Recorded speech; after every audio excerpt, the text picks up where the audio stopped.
Well, howdy do, buckaroos, and how the heck are you? Oh, yeah. Sierra Nevada Celebration. There's a story behind this beer for me. It's the reason I'm drinking it today as we enter the Thanksgiving weekend holiday.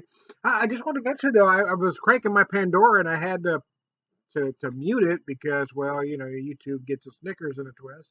I want to get flagged again, man. But there's a song called Blues is the Road by Snowy White and the White Flames. I don't know if you've all heard that song before. Anybody watching me, go find that tune. It is freaking awesome. Oh, man. Anyways, so back to the beer, shall we? Snowy White and the White Flames, man. Those guys are awesome. So there is a story about this beer for me, but let me read a little bit from their website first.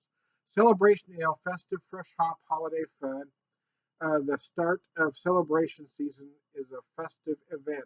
We can't start brewing until the first fresh hops have arrived. But once they have, the season is officially underway. First brewed 1981. Think about that. An IPA brewed 1981. Think about that for a second. Celebration Ale is one of the earliest examples of an American style IPA. Well, there you go. And one of the few hop forward holiday beers. Now, we're going to read off script here. A lot of folks still think this is a spiced IPA. It is not. It has never been a spiced IPA. The celebration is bold, intense, featuring Cascade, Centennial, and Chinook hops, honoring everything we have in Sierra Nevada.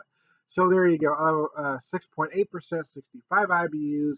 It's an ale yeast, bittering hops are Chinook and Centennial. Finishing hops are Cascade and Centennial. Malts are two-row pale and caramel. There you go. So I just wanted to read that. So let me tell you my story now as my head's kind of got down. I lost my head, man. I love the way that pours. Look at that. It's kind of a nice, kind of a reddish amber, I'm going to say, with that beautiful rocky head. Oh, it's nice. So I've been buying this basically every year since it's been available to me. But 2012, 2012 was the last Thanksgiving that Seamus was with us. Most of you know we lost him to leukemia in April of 2013. So, but anyway, I had this beer on Thanksgiving that year. But more than that, we had a visitor that year from across the pond, Stuart Pickard from the Ginge Real Ale Trail. Visited us because he wanted to experience American Thanksgiving. And I told him at the time that it was kind of a rough year for us because of the medical expenses. Money was very tight, so unfortunately, we didn't get to take him out and do much. But we were able to make a nice Thanksgiving dinner and have a few beers. Now, I will admit that Stuart and I both have strong personalities, so I know I'm going to speak for myself here. I can't speak for him, but I'm pretty sure he'll agree that we're both getting on each other's nerves by the end of it. But you know, when you always look fondly when you look back at something, you tend to remember the good rather than the stuff that irritates you. So although we did irritate each other, I am sure of. It was nice to have him here, especially for Seamus's last Thanksgiving, because I know those two had a lot of conversations. I think Stuart was amazed at how articulate he was and how intelligent he was for somebody that was only 13, and how much knowledge he had about as many subjects as he did for somebody that was that age. He didn't come off as a 13-year-old. And most people that have met him always describe him as an old soul. So anyway, but it's kind of my homage to both Seamus, who I miss dearly, and Stuart that was here for the last Thanksgiving that we really were able to celebrate here. So there you go. That's why I've been purchasing this beer ever since then. For that reason, honestly, it was only $7.98 a six pack, so that's crazy, right? It's funny, we go to a lot of trends in craft beer, so this beer isn't trendy anymore. So folks have got it, but it is a classic. It's done well. It is a true craft beer, so I think people should still pick it up and enjoy it. The aromas are fantastic. It does feel like fall, right? I mean, it has those big, excuse me, those big. Sorry about that. Those big juniper like those. I just had some soup and it was a little spicy, so now I'm burping this. Anyway, you don't need to know that, do you?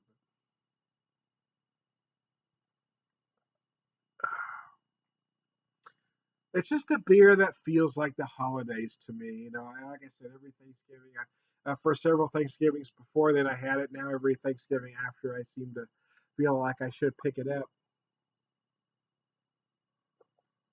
Again, it was only $8 a six pack, which is relatively inexpensive by today's craft beer standards, especially for the quality of beer that it is. It would have been better if we could have took Stewart out more. I know he kind of got a little bored, stayed in the house. I know he's getting frustrated with my cat, so we told him we had cats before he came. But but still, sometimes you just don't know until you get this. So I know we were both getting on each other's nerves, but we did have some fun. We did a lot of serious drinking. I mean, I drank more with him during that week than I usually drink in a month. But it was we were knocking some stuff back. That guy could drink like a fish, boy. I was doing my best to keep up with him, but to no avail. We didn't hit any breweries. I wish we would have hit some breweries while he was here.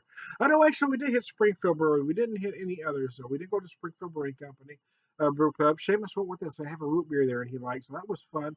Um, but we did get out to the Branson Landing one day, and I think Stuart enjoyed walking around there. So yeah, it was again, things that irritate you tend to fade away. You think of the positive things, or I do anyway. Some people concentrate on negative. I try to let that stuff fade away. But I will admit that we irritated each other. I'm an irritating guy. I mean, I can be. I have a strong personality. So, oh, mercy. But it was fun. And looking back, I mean, I like to see him again. I know he's in Ohio this week. Happy birthday, Stuart. His birthday is over Thanksgiving. So I'm glad he's back out here again for a Thanksgiving. This beer is beautiful, in my opinion. I mean, you can't go wrong. I think even though what is used to hop this beer aren't the trendy hops these days, I think every new beer geek that has never had this should buy it to understand what some of the original American craft IPAs were like. I don't know if this was the first. I don't think it was the first, but it was one of the very early ones out there, man. You need to appreciate what this beer has to offer. I think that's a problem with a lot of folks, for me, anyways. I think there's a lot of folks that don't appreciate history. There's a lot of folks that want to ignore the writings of Michael Jackson for a lot of nouveau writers, And I'm not necessarily saying those guys are bad, but you can't ignore the history, man. You've got to pay attention. It's not about new beer styles. It's not all about peanut butter, chocolate, asparagus, marshmallow, raspberry, horseradish, Brussels sprout beers. Sometimes it could be just about a classic beer done right. That is my opinion. I was going to try to finish this beer, but I think I've said all I need to say on the subject. So, to everybody out there that may give a rat's facts, I'm going to clean it up a little bit. Hey, I hope y'all are having a happy Thanksgiving, man. We are doing the best here. It's a tough holiday for us because it was Seamus's favorite holiday, and it was something that him and I always did together. We'd plan the menu together. I usually did most of the cooking, I'll say. He did some, but what he did was plan the menu. He liked to formulate the spice rubs and sauces. That was kind of his thing. So uh, it is tough for me to really get excited about doing that stuff without him. I have to really force myself. So, anyways, hey, I'm trying to beer whisper. I got a burp now. Sorry about that. Hope I didn't get any on you. I am the beer whisperer in chief. I approve this message, but most of all, I sincerely hope everybody is having a good and happy Thanksgiving out there. Seamus, I love you, buddy.